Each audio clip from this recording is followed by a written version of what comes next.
दुनिया ने जैसे जैसे तरक्की की, खूबसूरती के नित नए अंदाज अपनाए जाने लगे। पहले लोग कुदरती तरीकाकार पर इक्तिफा करते थे और खूबसूरत बाल या जल्द हासिल हो जाती थी। लेकिन अब चूँकि दुनिया बहुत तेज रफ्तारी से चल रही है और लोगों के पास करने को बहुत कुछ है, तो खूबसूरती हासिल करने के लिए जतन करना थोड़ा कम हो गया है और लोग अब घरेलू टोटकों के बजाय अद्वियात, क्रीम्स, हत्ता के सर्जरीज के जरिए खूबसूरती हासिल कर रहे हैं। खुदा ने हर इंसान को अपने हिसाब से खूबसूरत बनाया, लेकिन इंसान नाशुक्रा है और खूब से खूबतर लगने की ख्वाहिश इंसान को बहुत कुछ करने पर मजबूर कर देती है। अब अगर किसी के सर पर बाल नहीं है या कम है, तो चंद हजार खर्च करके इंसान बिल्कुल असली बाल उगवा सकता है। और चूँकि बनाव सिंगार औरतों का शेवा है, तो इस मैदान में औरतें बहुत आगे हैं। अब उम्र का कोई मसला नहीं। 60 साल की उम्र में चेहरे पर मौजूद तमाम झुर्रियां चंद घंटों की ट्रीटमेंट से बिल्कुल गायब हो जाती हैं। अगर कोई अपनी नाक से खुश नहीं, तो उसकी नाक की शेप भी कॉस्मेटिक सर्जरी से बदल दी जाती है। ये तमाम प्रोसीजर पाकिस्तान में ज्यादातर वो लोग करते हैं जो ऑन स्क्रीन होते हैं। बहुत से ऐसे मशहूर नाम हैं जिनके चेहरे आज से 2 साल कबल कुछ और थे और आज कुछ और। इसी तरह अगर हम बॉलीवुड सेलिब्रिटीज की बात करें, तो ऐसी शख्सियत जिनकी खूबसूरती के लोग गुन गाते नजर आते हैं, वो सब भी कॉस्मेटिक सर्जरी का कमाल होता है। लेकिन इन तमाम प्रोसीजर्स का कितना नुकसान और कितना फायदा है, आज हम आपको बताएंगे और हमारा दीन इस हवाले से क्या हुक्म देता है, वो भी जेर बहस लाएंगे। डॉक्टर फैब्रीन नाज हमारे साथ मौजूद हैं। ये कॉस्मेटोलॉजिस्ट भी हैं और मेडी लाइफ क्लिनिक्स में मौजूद होती हैं और ट्रीटमेंट्स ये ऐसी देती हैं कि लोग चंद ही घंटों में बहुत ज़्यादा खूबसूरत हो जाते हैं। तो इनसे डिटेल्स लेते हैं कुछ। अस्सलाम वालेकुम। वालेकुम अस्सलाम। डॉक्टर फैब्रीन, पहले मुझे बताइए कि किस किस किस्म की ट्रीटमेंट्स कॉस्मेटोलॉजी में आती हैं? बेसिकली जितने भी एडवांस ट्रीटमेंट है आजकल, एंटी एजिंग, हेयर के जितने इशू हैं, बॉडी कंटूरिंग की जितनी चीजें हैं, ये सारी जो है इसमें आती है, कॉस्मेटोलॉजी में आती है। अच्छा, आपने बताया बॉडी कंटूरिंग। यस। तो बॉडी कंटूरिंग कैसे हो सकती है? क्या बाकायदा उसको काट के शेप अप किया जाता है सर्जरी के थ्रू या कैसे? कल तो प्रोसीजर काफी पुराने हो गए। अब तो ऐसी मशीन है, लेटेस्ट ट्रीटमेंट है कि जिससे विदाउट सर्जरी जो है आप पूरी बॉडी कंट्रोल कर सकते हैं। अच्छा, जो लाइपोसक्शन एक होता था कि बड़े से बड़े मोटे लोग हैं वो लाइपो सर्जरी सक्शन करवा रहे होते हैं अपनी, तो वो भी एक प्रोसीजर आप लोग करते हैं? देखो, लाइपोसक्शन जो है बेसिकली एक है सर्जिकल प्रोसीजर। हमारे जो वेट लॉस का अगर मैं आपको बताऊं बॉडी कंटूरिंग का, तो उसमें जो है अल्ट्रासोनिक कैविटेशन होती है और रेडियो फ्रिक्वेंसी होती है, जो आपके फैट को पहले सॉफ्ट करेगी, स्मूथ करेगी, लास्ट में फिर वो मेल्ट करके यूरिन से पास आउट करती है या लिम्फेटिक ड्रेनेज से, पसीने से। लड़कियों के रुझान बड़े हैं ना कि वो लिप फिलर्स करवाती हैं, नोज अपनी रीशेपिंग करवाती है। होती है, बिल्कुल होती है, हमारे पास भी हम लोग भी करते हैं। अच्छा, वो कैसे होता है? हम लोग नोज रीशेपिंग जो है ना बेसिकली विदाउट सर्जरी करते हैं। वो कैसे हो जाती है? वो ऐसे हो जाती है कि उसमें एक मशीन होती है रेडियो फ्रिक्वेंसी, जिस तरह वो हीट देती है। तो ये जो नोज होती है बोन नहीं है, कार्टिलेज है। जिस तरह से व्हाइट कलर की हड्डी आपने कभी देखी होगी, तो कार्टिलेज होता है, तो इसको आप हीट के जरिए मोल्ड कर सकते हैं। अच्छा, पॉइंटेड नोज करनी है तो पॉइंटेड अगर नोज करनी है तो मशीन से भी हो जाती है, वरना उसकी जगह एक फिलर लगता है, बिल्कुल 5 मिनट्स का प्रोसीजर होता है। तो अच्छा, फिलर कैसे लगता है? इंजेक्ट करके। अच्छा, हाँ। तो उसमें मटेरियल क्या डालते हैं? हाइलुरोनिक एसिड होता है। अच्छा, तो वो बॉडी के अंदर अगर जा रहा है, एक फॉरेन एलिमेंट है, तो उससे आपकी बॉडी में क्या सिम्टम्स होते हैं? क्या देखो, वो पहली बात है बॉडी में अंदर जाता नहीं है, ना आपके ब्लड में जाएगा ना कहीं और जाएगा। उसका ये होता है कि वो जहाँ आप स्पेसिफिक जगह पे लगा रहे उस जगह को फिल कर देता है। अच्छा, ये बोटॉक्स, फिलर्स, इसमें क्या डिफरेंस क्या है? बोटॉक्स एक बिल्कुल अलग चीज है और फिलर एक अलग चीज है। फिलर जो है बेसिकली आपका फिल करेगी कोई भी एरिया, जैसे आपके नेज़ोलेबियल फोल्ड है उसको फिल कर देगी, लिप फिलिंग के लिए यूज होते हैं, वो फिल कर रही है बेसिकली।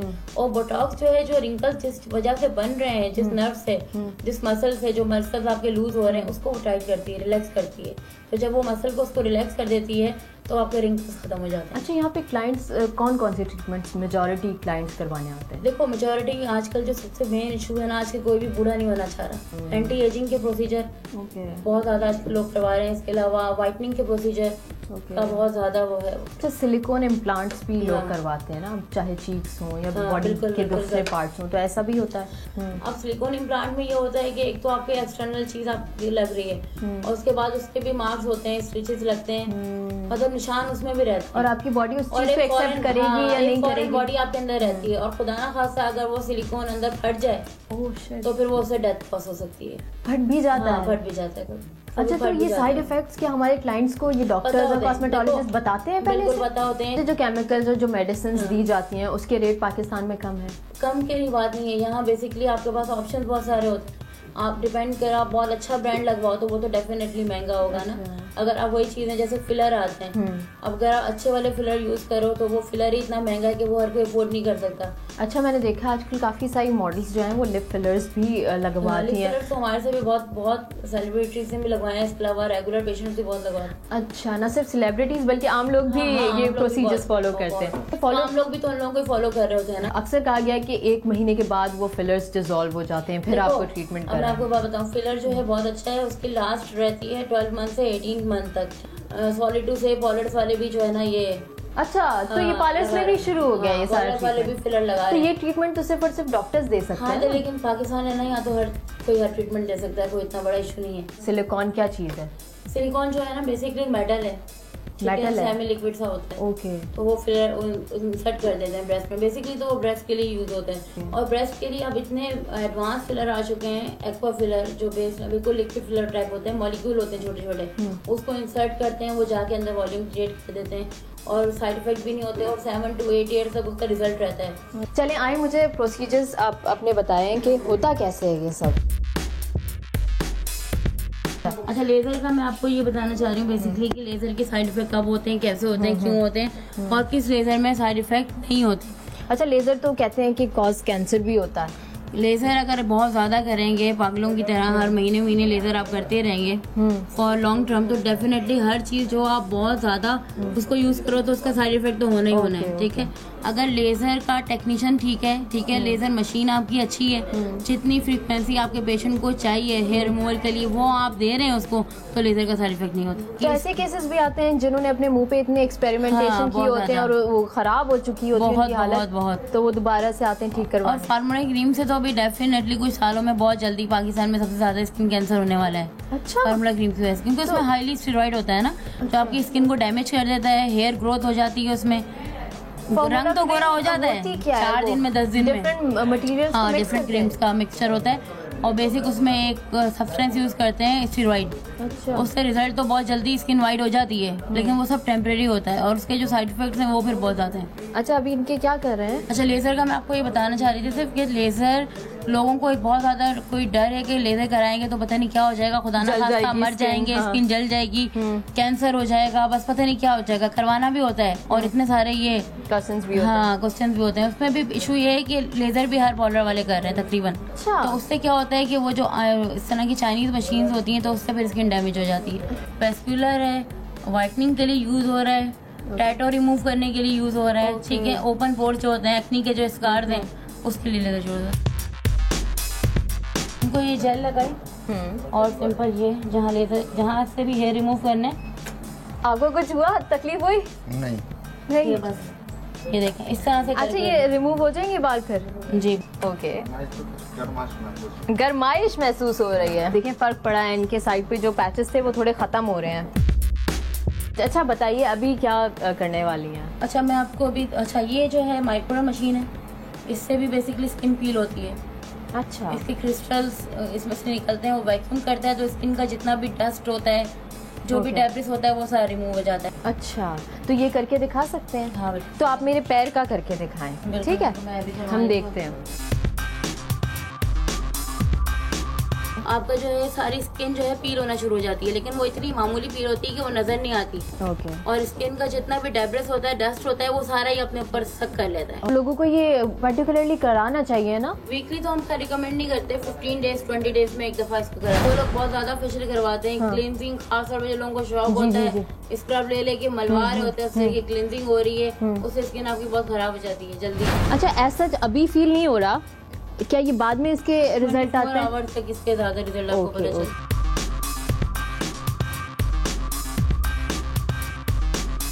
देखिए नाज़रीन, मैंने अभी माइक्रोडर्माब्रेशन अपने पैरों का करवाया है और इसका मकसद ये होता है कि जो एक्स्ट्रा डर्ट है और जो आपकी डेड स्किन है वो रिमूव हो जाती है। तो ये कंटिन्यूस बेसिस पे आप लोगों को करवाना चाहिए, क्योंकि हम जिस पॉल्यूटेड एनवायरनमेंट में रहते हैं उससे बहुत ज़्यादा इफेक्ट पड़ता है आपकी स्किन पे भी। अच्छा, हमारे साथ डॉक्टर अब्दुल जब्बार भी हैं जो कि इसी क्लिनिक में होते हैं, मेडी लाइफ क्लिनिक्स में। अस्सलाम वालेकुम। अस्सलाम। सर, आप क्या क्या ट्रीटमेंट्स देते हैं लोगों को? मैं डिफरेंट देता हूँ। इसमें एक हमारे पास जो नॉन सर्जिकल लिपोसक्शन है, उसमें हम डेली बेसिस पे मतलब ट्वाइस अ वीक जो आते हैं उसको हम रिकमेंडेड करते हैं। अच्छा। कि आप कम से कम 10 सेशन लें। अच्छा। तो बिल्कुल परफेक्ट बॉडी हो जाएगी फिर? परफेक्ट तो नहीं कह सकते, काफ़ी हद तक बेहतर हो जाएगी।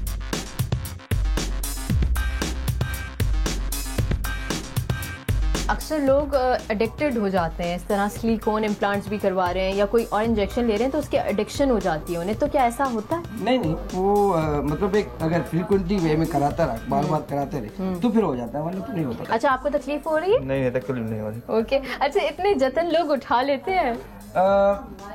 पहली दफा तो लगता है कि थोड़ा मुश्किल हो, फिर आदत हो जाते हैं। काफी सेलिब्रिटीज देखिए, उनके इतने बड़े बड़े होंठ हैं, वो अब जाके लटक गए हैं।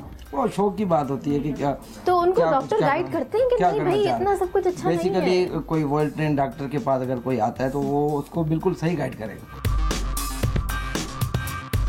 इसमें जो है बेसिकली पहले रेडियो फ्रीक्वेंसी से आपके जो फैट सेल है ना उनको बर्न किया जाता है। इससे ऐसा ऐसा ही जो इसकी जो हीट है वो अंदर पहुंचती है और सिर्फ फैट सेल तक काम करती है। कुछ लोग समझते हैं ऐसा ना अंदर जाके लीवर डैमेज हो जाए, किडनी डैमेज हो जाए, ऐसा कुछ नहीं, सिर्फ फैट को ही डैमेज करता है।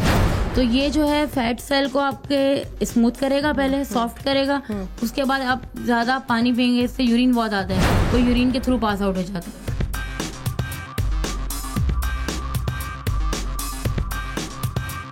ये ट्रीटमेंट का क्या नाम है? इस ट्रीटमेंट का नाम है कॉटरी। कॉटरी। अच्छा, इसके थ्रू क्या ये लेजर लगाएंगे, क्या होगा? बिल्कुल, इसके थ्रू ये जो इनके सारे वॉट्स हो रहे हैं, मोल्स हो रहे हैं, वो रिमूव हो जाते हैं। तो वो काट के रिमूव हो? नहीं, काटने वाला हमारे पास चक्कर नहीं होता। हम भी देखेंगे, ये मैजिकल वॉन्ड है जो कि घुमाएंगे और ये सब कुछ बदल जाएगा।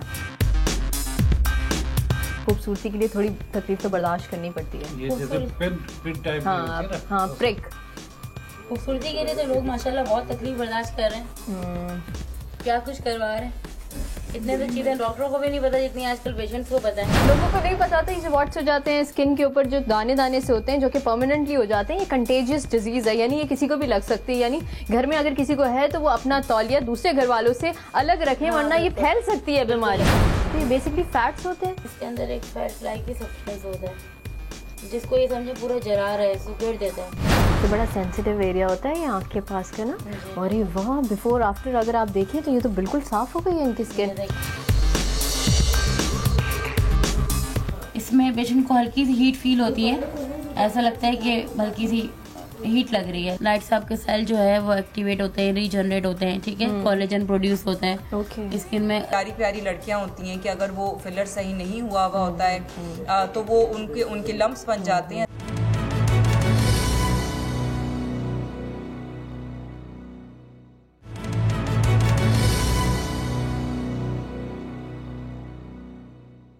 अच्छा, अभी आपके कोई बहुत पुरानी क्लाइंट हो जो ट्रीटमेंट लेती रही हो, तो हम उनसे उनका एक्सपीरियंस पूछें। अभी एक पेशेंट आई है नोज के लिए, नोज शेपिंग के लिए, ओके, जिसको हम नॉन सर्जिकल नोज शेपिंग कर रहे हैं। आप तो उससे पहले वो सेशन ले चुकी हैं? जी, पहले ले चुकी हैं सेशन। अच्छा, कितने लिए हैं? 2 सेशन हुए हैं अभी उनके। ओके। अस्सलाम वालेकुम, क्या नाम है आपका?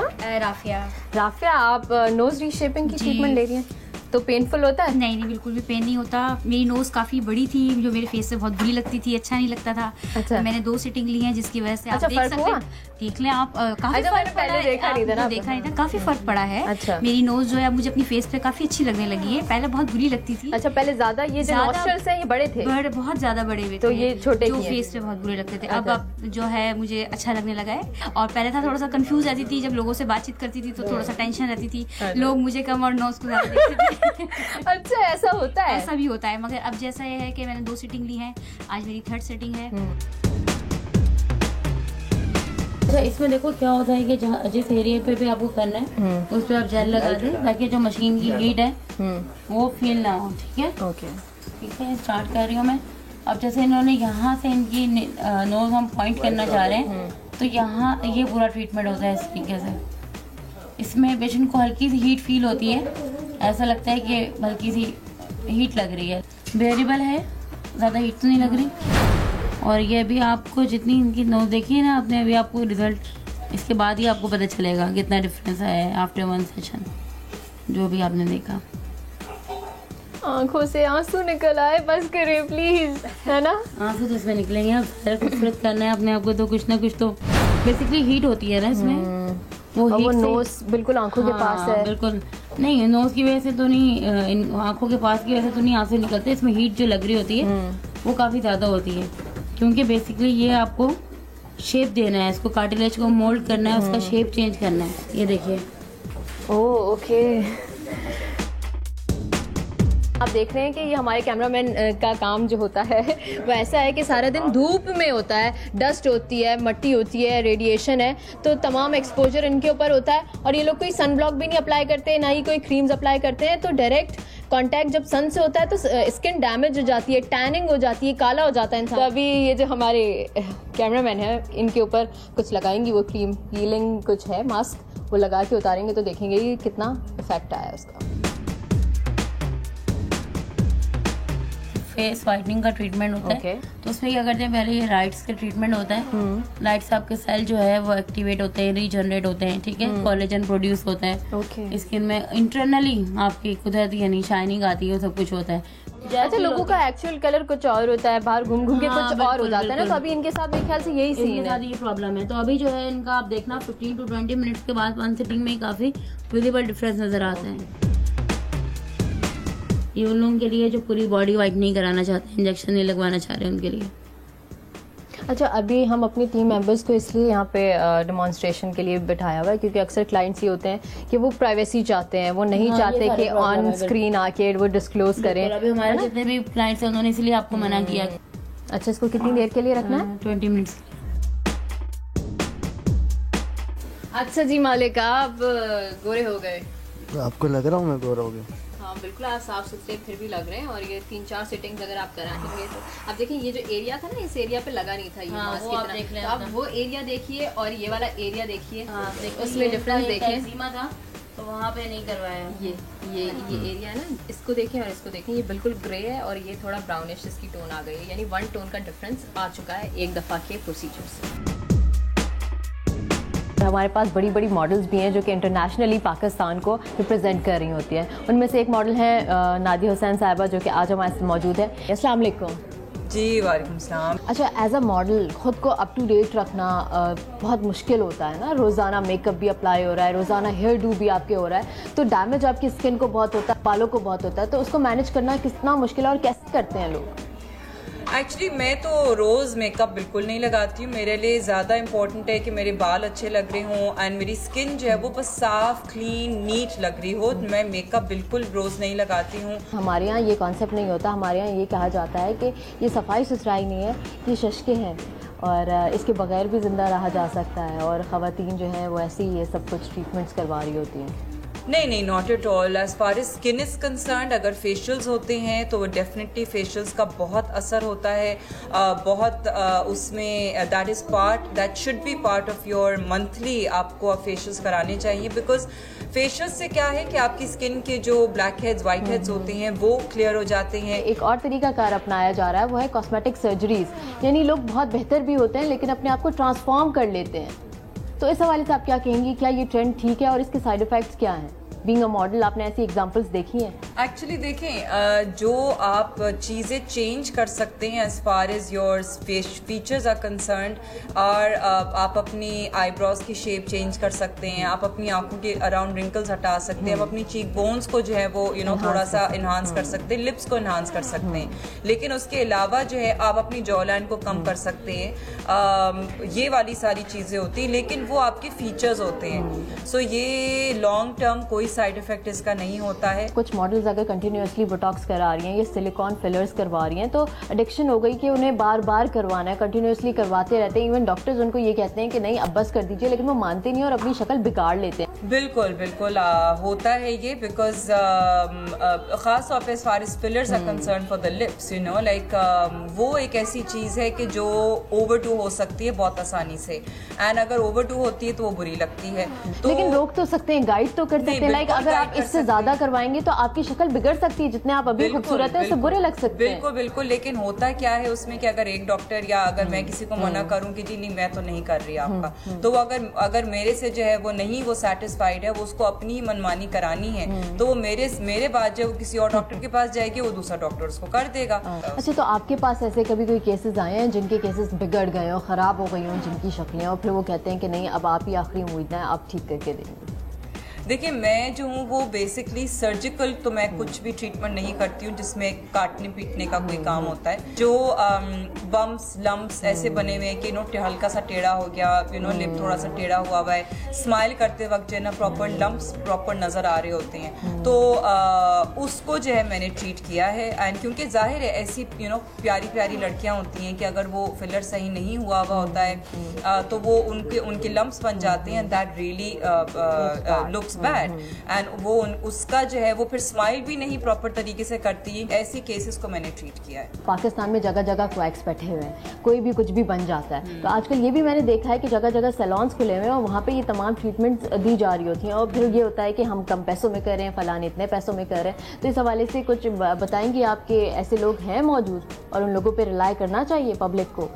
देखिए अब अगर सैलून्स में लोग कर रहे हैं, मेरा भी सैलून है, मैं भी कर रही हूँ, यहीं पे ही कर रही हूँ क्योंकि मेरा क्लिनिक भी है, लेकिन I do have a medical background, I have gone abroad and done my courses in aesthetic. तो अगर मेरे पास कोई आ रहा है तो वो भी इस कॉन्फिडेंस के साथ आ रहा है कि जी इनको एटलीस्ट नॉलेज है। अच्छा, लास्ट में मुझे बताएं कि मेजॉरिटी जो क्लाइंट्स आते हैं वो कॉस्मेटिक के कौन से प्रोसीजर को अप्लाई करना चाहते हैं?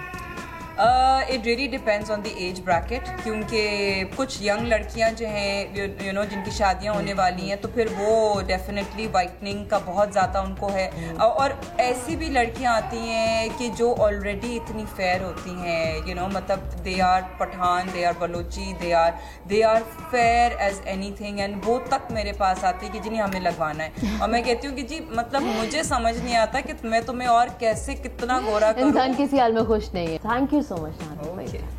अच्छा, ये पेनफुल था, आपको तकलीफ हुई है? नहीं, पेनफुल नहीं था। इसको प्रोसीजर को अप्लाई करने से पहले सुन करते हैं। इस तरह नगीने जड़े जाते हैं या कपड़े में सितारे जड़े जाते हैं, बिल्कुल एक एक बाल की रूट जो है वो इस तरह जड़ी जाती है। टैटूज बनाना और इसी तरीके से करना ये नाजायज़ है और हराम है।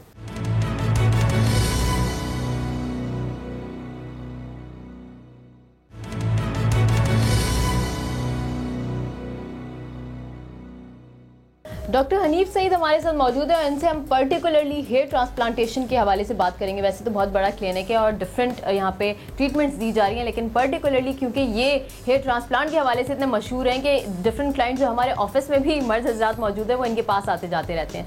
सबसे पहले तो welcome to the show sir. Thank you very much इस हवाले से कि आपने मेरा इंतखाब किया इस सब्जेक्ट पे बात करने के लिए। अच्छा, मुझे बताएं हेयर ट्रांसप्लांटेशन के डिफरेंट मेथड्स क्या क्या है? जो मोस्ट पॉपुलर दो ही तरीके हैं, एक तो FUT टेक्नोलॉजी है जिसमें स्ट्रिप ली जाती है, जो कि ऑपरेशन बाकायदा कट किया जाता है यहाँ से और उसको पट्टी निकाली जाती है और उसके बाद उसमें सिलाई करके उस जगह को बंद कर दिया जाता है। फिर वो जो स्ट्रिप होती है उसकी सिलेवरिंग की जाती है, उसको बारीक बारीक जो है तो वो ग्राफ में कन्वर्ट कर दिया जाता है। अब जो नई मॉडिफिकेशन है वो है FUE technology, that's stand for follicular unit extraction. उसमें कोई भी कट नहीं लगाया जाता बल्कि एक मखसूस मशीन होती है और उसके आगे इतनी छोटी सी ही एक नीडल होती है और ये जो पेन की जो नोक नज़र आ रही है इससे भी बारीक होती है और वो क्लॉकवाइज और एंटी क्लॉकवाइज मूव करती है और इस हिस्से को सुन करके जिसको हम डोनर एरिया कहते हैं वो मशीन वहाँ पे जो तो रखी जाती है और वो ग्राफ्ट को एक एक ग्राफ्ट को बाहर लेकर आती है। अच्छा, डोनर एरिया अगर आपके सर पे मौजूद ही ना हो तो फिर? हाँ, अब FU टेक्नोलॉजी की बदौलत हमें ये भी एडवांटेज है कि हम किसी भी बॉडी के पार्ट से बालों को लेके ग्राफ्ट्स को लेके लगा सकते हैं, जिसको BHT कहते हैं, बॉडी हेयर ट्रांसप्लांट। तो आप क्या प्रेफर करते हैं कि आप हेड पे से ही ना सिर्फ मैं भी बल्कि जो भी हमारे हेयर ट्रांसप्लांट सर्जन हैं वो पहली प्रेफरेंस तो हमारी ये जो सर का हिस्सा होता है वो इसलिए देते होंगे ताकि ये वाले बाल और ये वाले बाल सेम होते हैं। फिर प्लस ये कि इनकी लेंथ जो है वो काफ़ी दूर तक जाती है। तो मैं ये समझता हूँ कि अब अगर कोई शख्स जिसके सर पे बाल नहीं है और वो अपने बाल हासिल करना चाहता है तो इस टेक्निक की बदौलत FUE टेक्नोलॉजी की बदौलत और ये तमाम पोर्शंस की बदौलत वो बहुत अच्छे काफ़ी सारे बाल जो हैं वो अपने सर पे। ओके, चले आए आपके क्लाइंट के पास। अस्सलाम वालेकुम। अच्छा, अभी अभी हुआ आपका ये प्रोसीजर? जी जी अभी। अच्छा, तो आपने कैसे इरादा कर लिया ये करवाने के लिए? बस आजकल ज़्यादातर लोग करा रहे हैं और देखा है जैसे हमने बहुत सारे एक्टर ने भी कराया है, हमारे प्राइम मिनिस्टर ने अच्छा, भी जो कराया ऑन स्क्रीन प्राइम मिनिस्टर ने भी कराया। अच्छा बहुत सारे क्रिकेटर्स तो ने वो कराया, अच्छा। शोबिस के बहुत सारे लोगों ने शोबिस के कराया है। सारे तो लोग हैं। ये इंस्पिरेशन होते हैं सोसाइटी के लिए, ये रिफ्लेक्शन होता है। बिल्कुल, कोई रोल मॉडल्स है ना ये लोग तो। जब कोई प्रोमिनेंट फिगर्स हेयर ट्रांसप्लांट कराती हैं तो वो एक रोल मॉडल बन जाती हैं आम लोगों के लिए। जब हमारे प्राइम मिनिस्टर एक एग्जाम्पल बने हैं तो आवाम तो करेगी ना। आज इत्तेफाक से दूसरे थिएटर में मेरे पास जो क्लाइंट है वो सिर्फ इस वजह से लगा रहा है कि उसका रिश्ता इस बुनियाद पर रिजेक्ट हुआ है कि उसके बाल नहीं है, तो इसलिए वो बाल, यानी ये मसले मसाइल लड़कियों के साथ ही नहीं है बल्कि लड़कों के साथ भी है। हेयर ट्रांसप्लांट का जो इशू है या गंजपन का इशू है वो एक बीमारी नहीं है, एक डिजायर है और एक सोशल इशू है बेसिकली। अच्छा, ये पेनफुल था, आपको तकलीफ हुई है? नहीं, पेनफुल नहीं था। इसको प्रोसीजर को अप्लाई करने से पहले सुन करते हैं, छोटी छोटी इंजेक्शन लगाई थी। ओके। तो जहाँ जहाँ पे इंजेक्शन लगती थी वहाँ पे सुन हो जाता था। अच्छा, आपने बताया कि काफ़ी लेंदी प्रोसीजर है ना, कितने घंटे हुए? ये 12 बजे स्टार्ट हुआ था तो 6:30 पौने 7 बजे। अल्लाह, इतने घंटे! तो क्या एक ही पेशेंट को लगे रहता है अगर एक दिन में? नहीं, ऐसा होता है कि टीम वर्क होता है basically. Hair transplant is a teamwork. इसमें डॉक्टर का भी काम बहुत ज़्यादा होता है, उसके साथ उसके ट्रेन टेक्नीशियंस होते हैं, नर्सिंग स्टाफ होता है, ओटी टेक्नीशियंस होते हैं जो कि स्पेशली सबका अलग अलग काम होता है। जो एक्सट्रैक्ट करने का काम है वो सर्जन का है, डॉक्टर का है, एनेस्थीसिया भी डॉक्टर का देने का काम है। उसके बाद ये जो स्लिट्स बनते हैं ये भी काम डॉक्टर के करने का है। फिर उसके बाद इसके अंदर जो प्लेसिंग होती है उसके लिए एक अलग स्टाफ होता है। ठीक है। अच्छा, अभी ना हम ऑपरेशन थिएटर में अगर चल के देखें, क्लाइंट हमें इजाज़त देंगे, परमिट करेंगे? मैंने उनसे इजाज़त तो लेने की कोशिश की है, वो चेहरा नहीं दिखाएंगे। ठीक है, उनका चेहरा नहीं देखते, हम सिर्फ प्रोसीजर देखते हैं ना कि किस तरीके से हो रहा है। अभी हम ऑपरेशन थिएटर में आ गए हैं और प्रोटोकॉल होता है वो फॉलो करना पड़ता है, इस वजह से हमने मास्क पहना हुआ। वैसे तो हमें कैप्स भी पहननी चाहिए, सब कुछ पहनना चाहिए, लेकिन ये ट्रीटमेंट थोड़ी सी देर के लिए है और ट्रीटमेंट जो है तो तकरीबन आखिरी मरहले में है। अच्छा, अभी मैं देख रही हूँ कि कितनी बारीकी से, सफाई से ये लोग काम कर रहे हैं कि एक एक बाल का जो स्ट्रैंड है वो उठा के बाकायदा उसको डाल रहे हैं स्किन के अंदर, पेवस्त कर रहे हैं, बाकायदा ड्राफ्टिंग हो रही है उसकी। ये जिस तरह नगीने जड़े जाते हैं या कपड़े में सितारे जड़े जाते हैं, बिल्कुल एक एक बाल की रूट जो है वो इस तरह जड़ी जाती है। मुझे ये नहीं समझ में आ रहा कि ये जो इतना नाजुक होता है एक बाल, तो वो बिल्कुल नीडल शार्प तो होता नहीं है, तो वो किस तरीके से इतने आराम से अंदर जा रहा है? वो उसकी जगह पहले बनाई गई हुई है। अच्छा, पहले बना दी है। इंसिजन्स जो है तो वो बना दिए हैं, उसके जाने का जो रास्ता है वो मैंने पहले से बना दिया है पूरा। उसकी डेप्थ और उसकी डायरेक्शंस, डेंसिटी, हर चीज डिसाइड ऑलराइट, वो एक अलग पार्ट है, वो एक अलग पोर्शन है। और ये लास्ट पोर्शन है जिसको हम प्लेसिंग कहते हैं। अच्छा, ऐसे केसेस आते होंगे जिन्होंने ये पूरा ट्रीटमेंट कराया हो लेकिन उसके बाद उनका रिजल्ट जो है वो नहीं आया, डिजायरेबल नहीं आया, ऐसा होता है? देखिए, थोड़ा बहुत तो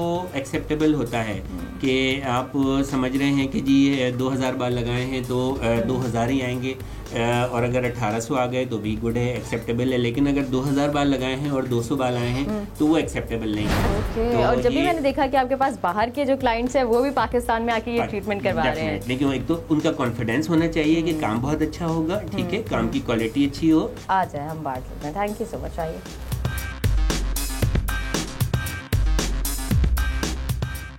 हम मजहबी हवाले से मुफ्ती नईम साहब से थोड़ी सी मालूमात लेना चाहेंगे, बनाव सिंगार के हवाले से, इसके अलावा जिस तरह से ट्रांसफॉर्मेशन हो रही है बॉडी पार्ट्स के ही अंदर, तो इस हवाले से हमारा इस्लाम क्या कहता है? तो सबसे पहले अस्सलाम वालेकुम, हमारा जो मजहब है वो औरत और मर्द के बनाव सिंगार के हवाले से क्या अहकामात देता है? कुरान पाक की आयत है, अल्लाह ताला ने कुरान पाक में अऊज़ु बिल्लाहि मिनश शैतानिर रजीम बिस्मिल्लाहिर रहमानिर रहीम फ़ितरतल्लाहि अल्लती फ़तरन्नास अलैहा ला तब्दील लिखल्क़िल्लाह ज़ालिकद्दीनुल क़य्यिम। अल्लाह ताला कहते हैं कुरान पाक में, जिस फितरत पर अल्लाह ताला ने इंसान को बनाया है उस फितरत को तब्दील करने की अल्लाह ताला ने इजाज़त नहीं दी।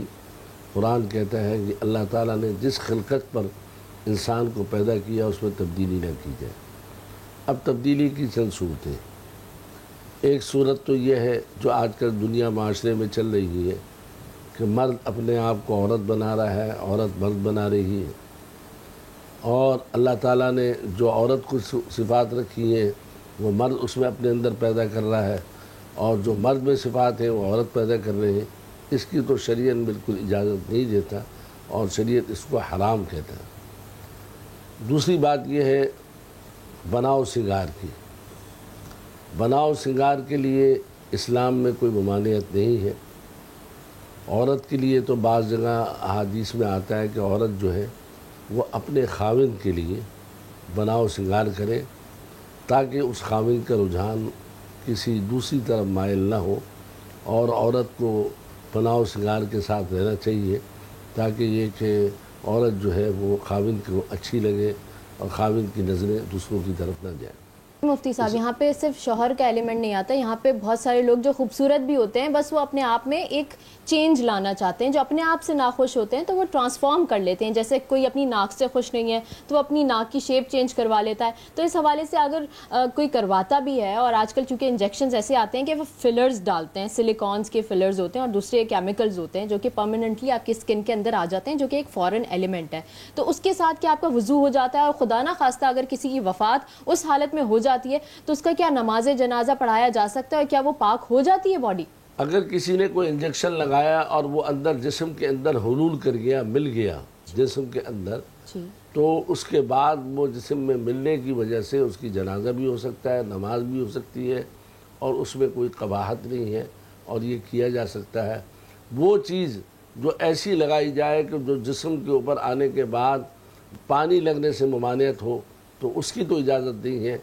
बाकी जो चीज़ जिस्म के अंदर हुलूल कर जाए, मिल जाए, अंदर चली जाए, जैसे इंजेक्शन है वगैरह, अगर उसको लगा लिए जाए तो शरीय एतबार से कोई नाजायज़ नहीं है, जायज़। अच्छा मुफ्ती साहब, एक और चीज़ जो है वो ये है कि अपनी बॉडी के ऊपर ही टैटूज़ बनवा लिए जाते हैं, पेंटिंग्स बनवा ली जाती हैं जो कि इंक आपकी बॉडी में जाके वो बनाती है। तो उस हवाले से क्या है, क्या नमाज शरीय एतबार से टैटूज़ बनाना और इसी तरीके से करना ये नाजायज़ है और हराम है, इसलिए कि ये आता है अल्लाह ताला की खिलकत को तब्दील करना, लिहाजा इसकी इजाज़त भी नहीं है। जिस तरह से औरतें ये तमाम चीज़ें अप्लाई कर रही हैं, इसी तरह मर्द भी शाना बशाना है। और अक्सर देखा है कि बड़ी उम्र में आके या जवानी में ही किसी के बाल हल्के हो जाते हैं सर के, तो वो ट्रांसप्लांट करवा लेते हैं। तो इस हवाले से क्या है, क्या उसमें नमाज हो जाती है? इस्लाम में एक है बाल इंसानों के, एक है सूअर के। इन दो बालों को अपने जिस्म पे लगाने की इस्लाम ने इजाज़त नहीं दी। जैसे कि बाज़ लोग क्या करते हैं कि मर गया मुर्दा, उसके बाल निकाल लिए जी, और निकालने के बाद जो है फिर वो लगा दिए, बिल्कुल फरोख्त करके आजकल मॉडल्स भी वो लगा रहे हैं, वो लगा रहे हैं। तो अल्लाह ताला ने इसको हराम करार दिया है। अल्लाह ताला कहते हैं कि जिस तरह मरने से पहले इंसान की इज़्ज़त है, मरने के बाद भी वैसे ही इज़्ज़त है। इसलिए कि अल्लाह ताला कहते हैं वलक़द कर्रमना बनी आदम, हमने इंसान को तमाम मखलूक़ात पर मुअज़्ज़ज़ बनाया है, मरने के बाद भी और मरने से पहले भी। लिहाजा इंसानों के मरवों के बाल लेना या किसी दूसरे इंसान के बाल लगाना ये शरान नाजायज़ है। एक और तरीका कार आजकल जो अपनाया जा रहा है वो होता है ड्राफ्टिंग होती है, बाकायदा आपके अपने ही बाल नीचे से निकाल के और यहाँ स्कैल्प पे लगाए जाते हैं, और वो बाकायदा आपकी स्किन में रूट्स के अंदर पेवस्त किए जाते हैं। तो वो ठीक है? अगर इंसान अपने ही बाल एक जगह से दूसरी जगह लगाता है, वो उसी के बाल हैं, तो मेरे ख्याल से शरीय एतबार से उसमें कोई कबाहत नहीं है, क्योंकि आप दूसरे के बाल नहीं ले रहे, आप अपने ही बाल को लगा रहे हैं, तो उसमें कोई कबाहत नहीं। ठीक है, बहुत बहुत शुक्रिया। पाकिस्तान में कॉस्मेटिक सर्जरी का रुझान इस कदर बढ़ गया है कि ना सिर्फ ख़वातीन बल्कि मर्द हजरात भी उनके शाना बशाना हैं और ट्रीटमेंट्स करवा रहे हैं। और ये रिवायत यूनाइटेड स्टेट्स ऑफ अमेरिका से ही निकली थी, और 2006 में इसका रुझान बहुत ज़्यादा बढ़ गया जब तकरीबन 11 मिलियन का जो क्राउड था उसने कॉस्मेटिक प्रोसीजर्स लिए थे यूनाइटेड स्टेट्स में सिर्फ एक साल के अंदर अंदर। तो आप देख रहे हैं कि ये रुझान अब पाकिस्तान में भी बढ़ गया, और एशिया की सबसे बड़ी मार्केट अगर हम कहें कॉस्मेटिक सर्जरी की कौन सी है तो वो चाइना और इंडिया को तस्वर किया जाता है। लोग दूर दराज के ममालिक से ट्रैवल करते हैं और ये प्रोसीजर्स करवाते हैं। लेकिन यहाँ पे सिर्फ इतना हम कहना चाहते हैं कि जो भी प्रोसीजर्स आप करवाएं तो उसके प्रॉज एंड कॉन्स भी देखा करें, उसके साइड इफ़ेक्ट्स क्या हैं ये भी देखें, और हद से ना गुजरिए, क्योंकि ऐसी बहुत सारी एग्जांपल्स हैं जिसके साइड इफ़ेक्ट्स की कि इंसान अपना जो चेहरा जो खुदा ने आपको दिया है उससे भी महरूम हो जाता है, क्योंकि जिस चीज़ का फ़ायदा होता है उसका उससे ज़्यादा नुकसान भी होता है, लेकिन हम उसको इग्नोर कर देते हैं। इस हफ्ते के लिए इतना ही। कैसा लगा आपको प्रोग्राम आप इंटरनेट के थ्रू हमें बता सकते हैं। अवाम की आवाज़ की टीम और मैं सिद्दीक को दीजिए इजाज़त। आवाज़ उठाइए, इनकलाब लाइए।